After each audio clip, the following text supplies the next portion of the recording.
व्यक्तित्व परिचय। मैं अपने आप को पहले क्रांतिकारी उपरांत कवि मानता हूँ। सुधार और बदलाव मेरे बचपन की आकांक्षा है। मैं निर्भीकता, दुस्साहस, आक्रामकता और आत्मविश्वास से भरपूर जीवन जीना पसंद करता हूँ। एडोल्फ हिटलर की रचना मीन कैंप मेरी नकारात्मकता है और कार्ल मार्क्स की रचना दास कैपिटल मेरे जीवन के सकारात्मक सोच है। दुर्भाग्यवश मैं अभी तक दास कैपिटल पढ़ ही नहीं पाया हूँ। समझने और सोच के स्तर तक जाने की तो बात ही नहीं है, लेकिन मैं दास कैपिटल से प्रभावित हूँ और 100% परिणाम देने वाली वैसी ही एक समानांतर रचना करना चाहता हूँ।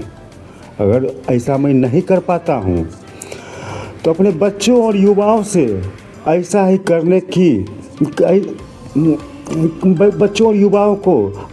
करने की प्रेरणा देता हूँ। वैचारिक रूप से दरिद्र इस राष्ट्र को आत्मनिर्भरता देकर चरम विकास के लिए प्रेरित करना और चरम तक पहुँचाना एक कौम के रूप में हमारी नियति है। बाधाओं को नष्ट करना मेरी स्वभावगत मजबूरी है। साहस, सोच और सटीकता का समन्वय कर मैं निश्चित परिणाम प्राप्त करने की कल्पनाएं करता हूँ।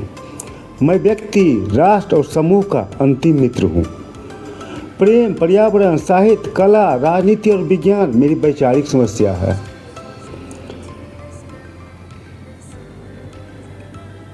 अपराधी, पुलिस, नौकरशाही और राजनीति के लिए एक स्वस्थ तंत्र के निर्माण की जरूरत को मैं समझता हूँ। मैं साइबर युग में साइबर संविधान की बात करता हूँ। जीवन को जटिलता से मुक्त कर उसे आसान बनाने की नीति पर चलता हूँ। तमाम वर्तमान संस्कृतियों को समाहित कर एक आधुनिक संस्कृतिवाद का मैं समर्थन करता हूँ। समाज अनुशासन और सहयोग से बद्ध एक संस्था है और तमाम तरह की बुराइयों के बावजूद इसका अस्तित्व पवित्र है। सिर्फ इतना वैचारिक संकेत देकर मैं अपना व्यक्तित्व परिचय समाप्त करता हूँ।